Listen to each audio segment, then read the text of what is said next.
Hey, good evening. I'm Dan Fitzpatrick here at StockMarketMentor.com on Tuesday, February 10th. And I'm looking at KITE Pharma, K-I-T-E. Now, this is a stock that last month I was looking at, still look at it, and thought and still think that it's going to be higher by the end of the year. It's just in a really good sector. And the trend is strong, just a lot of things going for it. But I want to walk you through this because this was back on, is that January 8th? Yeah, January 8th was when this was trading at 70 bucks. So let's say we're bullish on KITE. And the idea is this, okay, you're buying the stock, but you got to have a stop somewhere. Okay, yippee-ki-yay, that's great. So now I see the stock is extended. It's far extended above the 50-day moving average. And look at the slope of the 50. Okay, now look at the trajectory of the prices. Okay, they're matching it, drawing the 50 up. That's fine. And then they start to accelerate away. Okay, well, that's not just going to keep going to infinity, but you see it's dragging the 50-day moving average up with it. So the acceleration is occurring, and when an uptrend accelerates, by definition, it's because buyers are getting more aggressive. It's not like, oh, there's more buyers than sellers. No, there aren't. They're always the same. Every share that's traded, somebody bought it, somebody sold it. It's always the same. It's the relative aggressiveness that counts. So anyway, so you buy the stock at around 70. Now it's up at 80.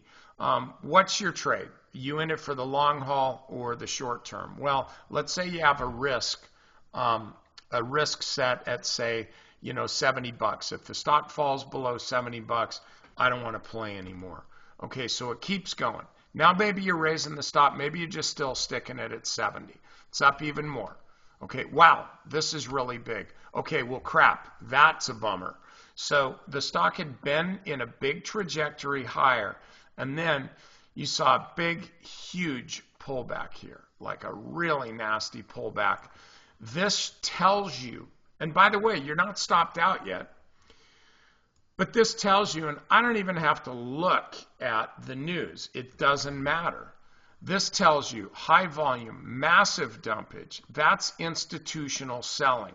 Now, the stock had been, back here in late 2014, clear down at 22. So it's up almost 300%.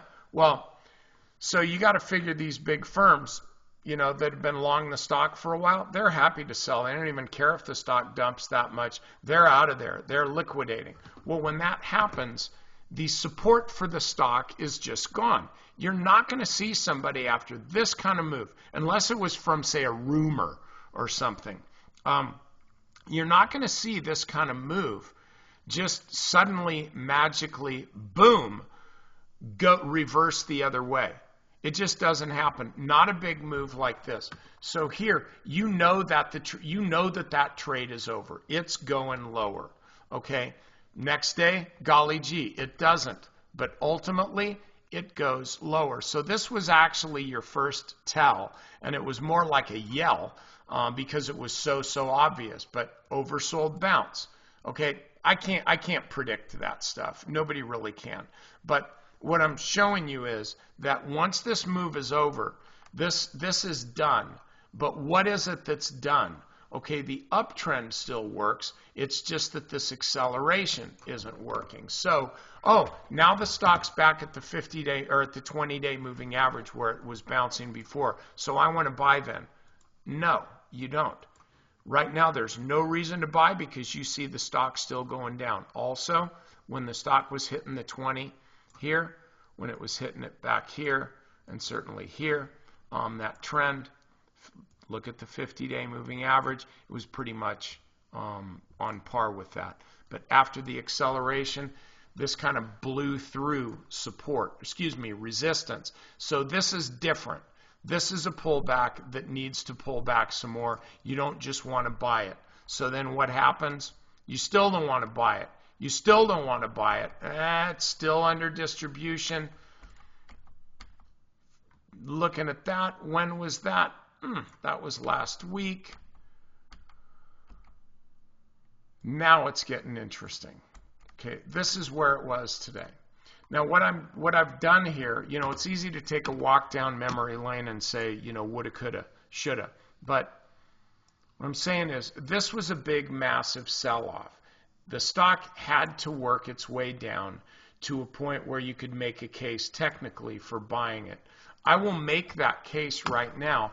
The only thing I would suggest is that you make sure that you keep a stop just underneath this level, because this has been a big move, likely to see this in consolidation now for a while, as opposed to just rocketing up into a resumption of the uptrend. But this is a good buy point on a stock of a good company. They got strong prospects right at the 50-day moving average. So your tactic is you go ahead and buy this big pullback.